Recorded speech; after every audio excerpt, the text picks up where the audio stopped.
C'est pour la liberté que le Christ nous a libérés. Tenez donc ferme et ne vous remettez pas sous le joug de l'esclavage.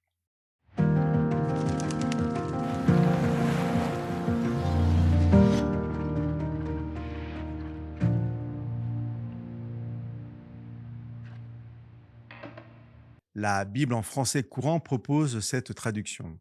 Le Christ nous a libérés pour que nous soyons vraiment libres. Dans le contexte de ce que vivaient les croyants de Galatie, le départ de Paul avait permis à d'autres personnes de venir avec un enseignement différent. C'est ce qui motive la rédaction de cette lettre. Paul rappelle à ses amis que seule la grâce de Dieu nous sauve et qu'il n'existe aucune autre pratique à s'imposer, contrairement à ce qui avait été enseigné après son départ. Aucune pratique à s'imposer pour gagner et les faveurs de Dieu et son salut.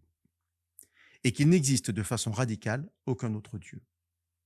Personne n'a le droit de nous priver de ce don extraordinaire qu'est la liberté en Jésus-Christ. Cette liberté vient de ce que Jésus lui-même, par sa venue parmi les hommes, a pourvu à tout pour notre salut et que nous n'avons rien à ajouter à cette grâce. Libre donc à l'égard de toute pratique visant à nous sauver et libre à l'égard de tous ceux qui chercheraient à nous les imposer. Cette liberté, cette libération, vient de ce que l'Évangile présente le salut comme un point de départ dans la vie du croyant. Contrairement à l'enseignement d'un salut où l'homme doit œuvrer pour l'obtenir, s'astreindre à des pratiques contraignantes, croyant ainsi plaire à Dieu, contrairement à cet enseignement, l'homme sauvé est celui qui accepte Jésus-Christ comme sauveur. Dans le chapitre 5 de la lettre aux Romains, Paul nous rappelle que nous sommes rendus justes par la seule obéissance du Christ. Dans la lettre aux Éphésiens, au chapitre 2, au verset 8, nous sommes sauvés par la grâce, au moyen de la foi, et cela ne vient pas de nous, mais c'est un don de Dieu pour que personne ne fasse le fier. Je vous invite à relire régulièrement, si vous le pouvez, la prière de Jésus au chapitre 17 de l'Évangile de Jean. Je vous lis le verset 3.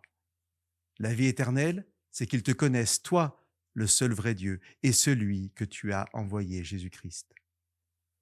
La vie éternelle à vivre, non pas comme une hypothétique récompense, mais comme un présent et comme un cadeau venant de la seule connaissance de Dieu et de Jésus-Christ.